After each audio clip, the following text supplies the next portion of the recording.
बिहार दर्शन से असलम परवेज।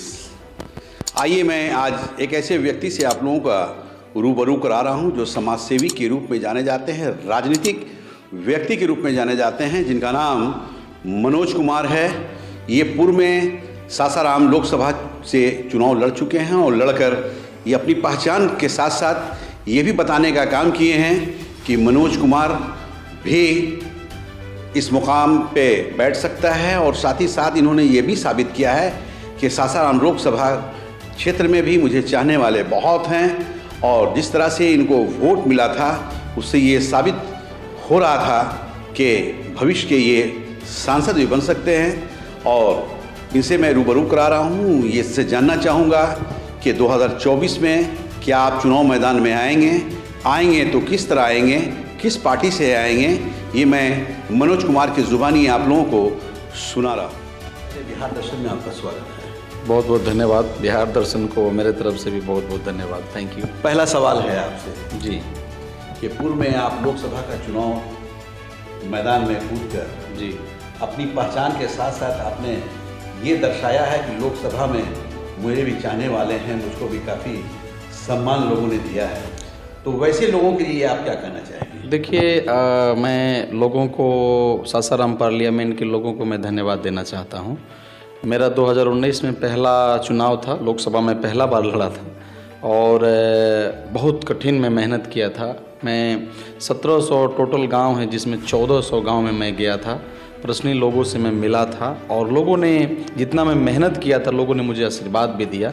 लगभग 86,400 वोट, जबकि चूँकि मैं अकेला चुनाव लड़ रहा था और एक तरफ महागठबंधन लड़ रहा था, एक तरफ एनडीए लड़ रहा था, उसमें भी 86,400 वोट लाना मेरे लिए एक बड़ी बात है और लोगों ने मुझे स्वीकार किया और मुझे लोगों ने प्यार, स्नेह, प्रेम ये सब दिया। मुझे आज भी मैं बताना चाहता हूँ असलम साहब, चूँकि मैं आपको काफ़ी दिन से जानता हूँ, आप एक प्रखर मीडिया और चूँकि लोगों की आवाज़ों को उठाने का आप काम करते हैं।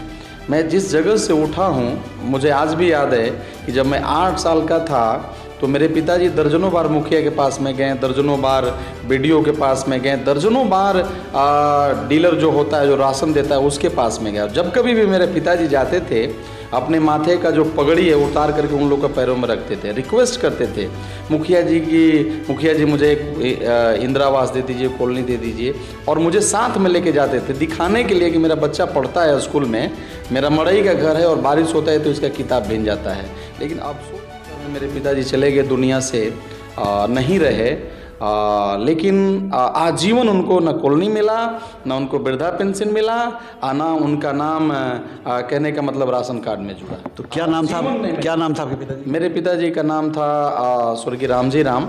मेरे पिताजी 6 साल की उम्र में अनाथ हो गए थे। मेरे दादा दादी इस दुनिया से चले गए थे। वहाँ से संघर्ष करके ज़िंदगी भर मजदूरी की। मैं बताना चाहता हूँ, कहानी को पूरा करना चाहता हूँ। एक दिन बड़ा भरोसा था, उनको लग रहा था कि इस बार वाला जो लिस्ट निकल रहा है कॉलोनी में मेरा नाम जुड़ जाएगा, लेकिन हुआ क्या कि उसमें भी कट गया। खटिया पर बैठ के रो रहे थे और जब रो रहे थे तो मैं आया खेलते हुए। मैंने बोला काहे रो रहे हैं? तो वो बोले कि बेटा इस बार बड़ा भरोसा था कि मुझे कॉलोनी मिल जाएगा, लेकिन लग रहा है कि नहीं मिला, नाम काट दिया लोगों ने। लेकिन आज मैं चुनौती लिया हूँ, मेरे पिताजी ने मेरा पीठ ठोक करके बोला कि मैं चुनौती लिया हूँ कि अब मैं मुखिया के पास नहीं जाऊँगा, ना अब मैं किसी कहने का मतलब डीलर के पास में जाऊँगा राशन कार्ड में नाम जुड़वाने या राशन कार्ड मांगने, या मैं बीडीओ के पास अब कभी भी नहीं जाऊँगा। मर जाऊँगा नहीं जाऊँगा बेटा, अब मैं तुझे पढ़ाने का काम करूँगा। उन्होंने ये भी कहा कि मैं पहले 12 घंटा काम करता था, ज़रूरत पड़ी 24 घंटा करूँगा, लेकिन मैं आपको पढ़ाऊँगा। मैं धन्यवाद देना चाहता हूँ क्योंकि मेरे लिए मेरे पिता सब कुछ थे।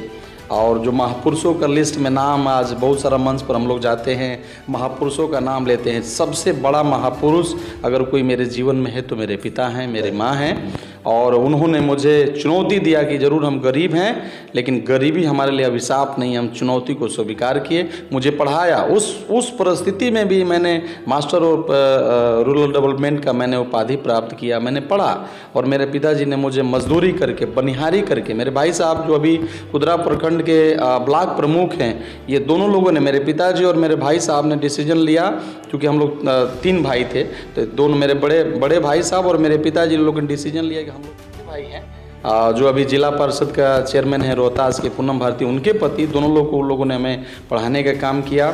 मैं वहाँ से उठा हूँ और ज़रूर मैं कहने का मतलब संघर्ष कर रहा हूँ, क्योंकि हम लोग पैदा ही हुए हैं संघर्ष में, मर भी जाएंगे संघर्ष में।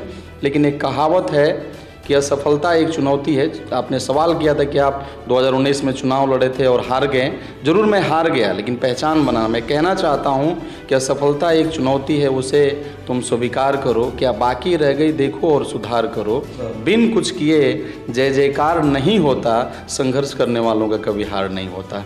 इस मुकाम को लेकर के मैं बड़ा हूँ और मैं बताना चाहता हूँ कि यदि मुझे मौका मिला, मैं किसी के ऊपर मैं क्रिटिसाइज नहीं करना चाहता हूँ, क्वेश्चन नहीं उठाना चाहता हूँ लोग क्या किए नहीं किए, मेरे पहले या जो अभी हैं क्या किए नहीं किए। मैं उनको सब लोगों को धन्यवाद देना चाहता हूँ, क्योंकि सभी लोग हमारे गार्जियन रहे और हमारे लिए प्रेरणादायक हैं। उनसे बहुत सारी सीखें हमें मिलती है। लेकिन यदि मुझे मौका मिला, और मुझे पूरा भरोसा है कि सासाराम पार्लियामेंट में लोग मुझे आने वाला दिन में ज़रूर मेरे ऊपर भरोसा करेंगे।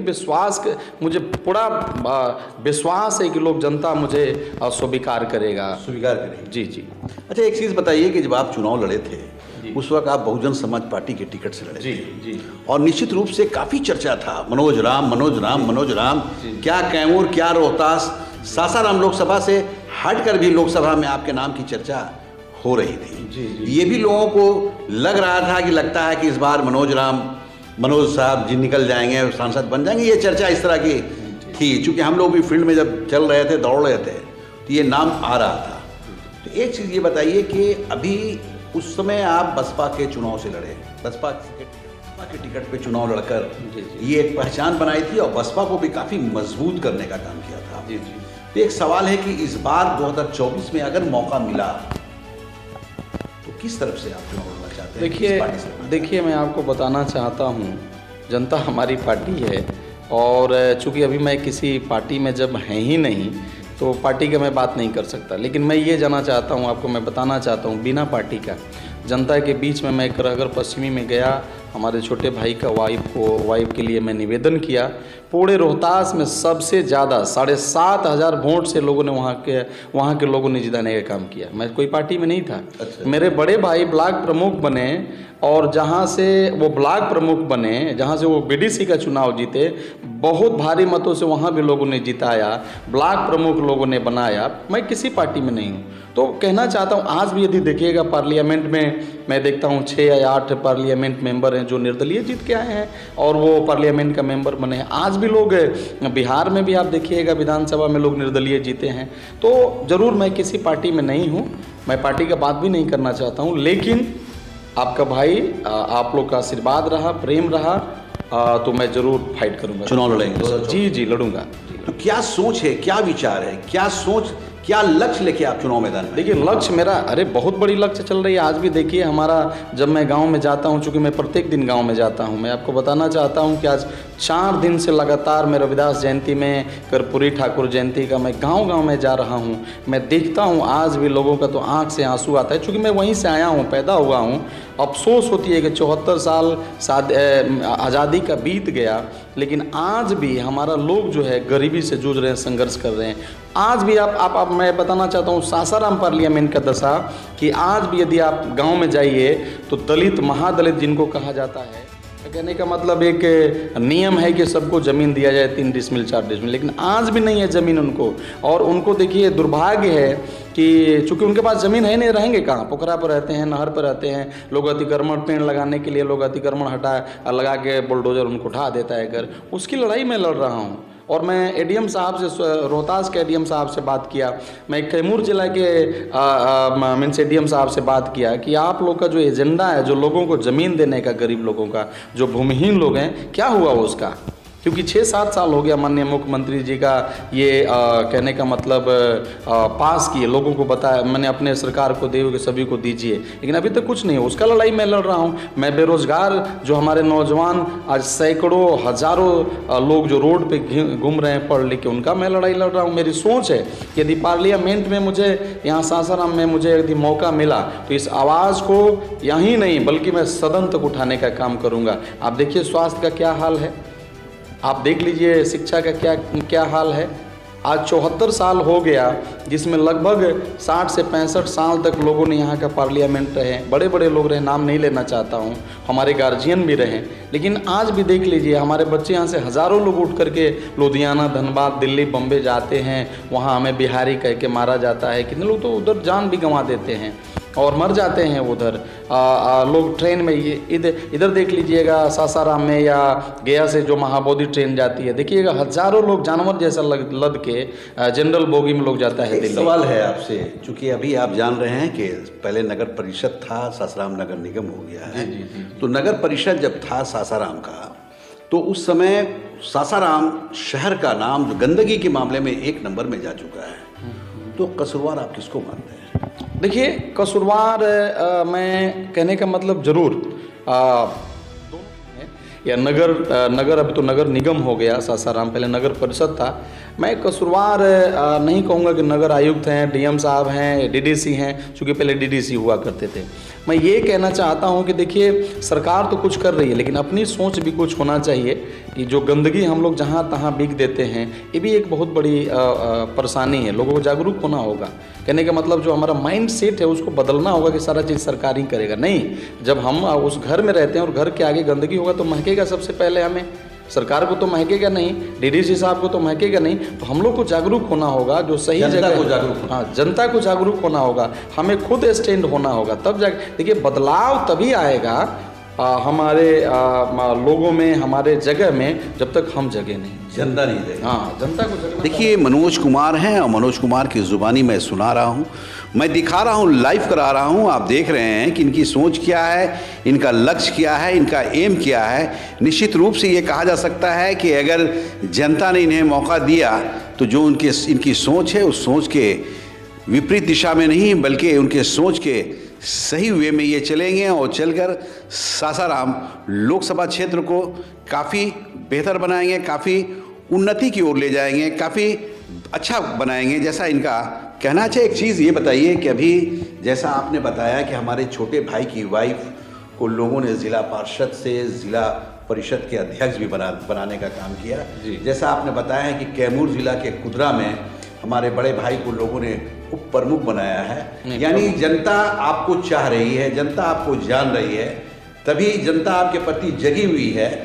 तो क्या आपको ऐसा एहसास हो रहा है? देखिए, जब बारिश हिस्से में आप कुदरा में आपने अपना एक सरकार बनाया, रोहतास जिला में आपने सरकार बना लिया, तो क्या ऐसा लग रहा है कि भविष्य में लोकसभा में भी बारिश होने वाला होता है ना, तो उससे पहले देखिए हवा चलता है, बादल आता है, तो ये सब मेरा सौभाग्य है कि जब कहने का मतलब मुझे पूरा भरोसा है, विश्वास इन 100% भरोसा है कि ये सासाराम संसदीय क्षेत्र का लोगों ने जरूर मुझे एक न एक दिन आशीर्वाद देगा। चूँकि मालूम होना चाहिए आपको, आप जैसा मेरे छोटे भाई का वाइफ को लोगों ने भारी मतों से 7,500 वोटों से लोगों ने जिताने का काम किया जिला परिषद करहगर पश्चिमी 8 से। मैं उनको धन्यवाद देना चाहता हूं उन लोगों को।